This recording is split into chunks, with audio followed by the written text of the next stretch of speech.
मेरा नाम सावित्री देवी है। पूरी रात घर से बाहर बिताने के बाद जैसे ही सावित्री जी ने अपने घर की दहलीज पर कदम रखा, दरवाज़ा खुलते ही तूफान उनका इंतजार कर रहा था। कहाँ थी आप पूरी रात? विकास की आवाज़ गूंज उठी। कविता ने तिरस्कार भरी नज़र से देखा।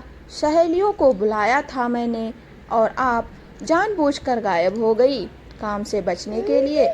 बिना जवाब दिए सावित्री जी चुप रही। उनकी चुप्पी ही जैसे उनका अपराध बन गई। अगर अगली बार ऐसा हुआ ना तो इस घर में जगह नहीं मिलेगी। कविता ने धमकी दी और रसोई की ओर इशारा किया। जाइए, बर्तन साफ कीजिए और खाना भी बनाइए।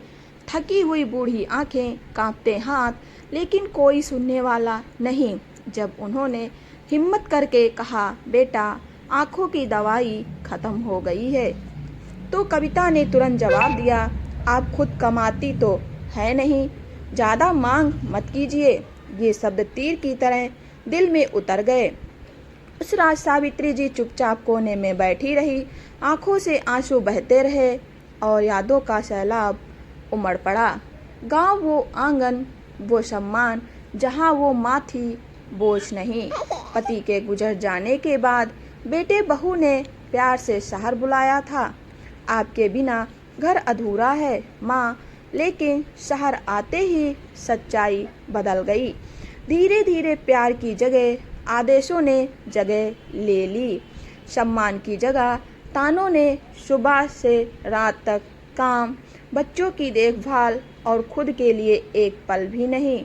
जब शरीर जवाब देने लगा तो रिश्तों की सच्चाई सामने आ गई। एक दिन बाजार जाते वक्त सावित्री जी ने ठान लिया, अब और नहीं। वो सीधे अपनी पुरानी सहेली कमला के पास पहुंची। कमला ने उन्हें एक महिला आश्रम के बारे में बताया, जहां महिलाएं अपने पैरों पर खड़ी थी, अचार पापड़ बनाकर अपनी पहचान बना रही थी।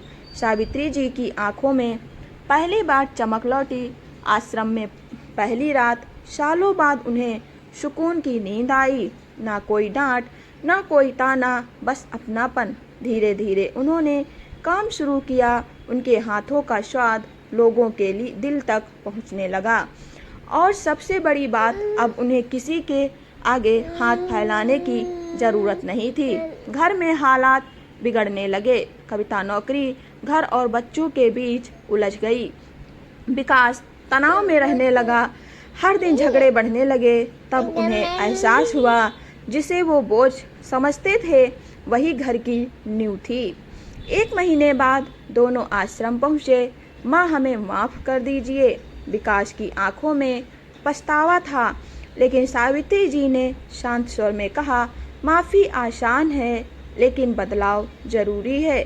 उन्होंने साफ शर्त रखी, वो अपना काम नहीं छोड़ेंगी, घर के काम नहीं करेंगी, सिर्फ अपनी नाती पोतों के साथ समय बिताएंगी और सबसे ज़रूरी, उन्हें सम्मान मिलेगा। फिर इस बार वो घर लौटी, लेकिन कामवाली बनकर नहीं, सम्मानित माँ बनकर।